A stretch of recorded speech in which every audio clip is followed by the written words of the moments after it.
Գործընթացին ես դեմ չեմ, որովհետև ամբողջովին կառավարությունը ձախողել է իր ծրագիրը, ավելին ասեմ, մենք բացահայտ պայքար ենք տեսնում հանրապետության քաղաքական, քաղաքակրթական ինքնության դեմ։ Այս առումով բնականաբար ես դեմ չեմ կարող լինել իմպիչմենտի գործընթացին։ Մյուս կողմից, իմպիչմենտի գործընթացը հնարավոր է, եթե գոյություն ունի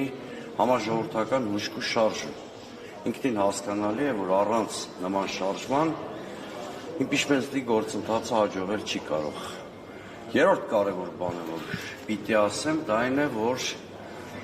իմպիչմենտի գործընթացը պետք չի միայն վերջնարդյունքի տեսակետից դիտարկել,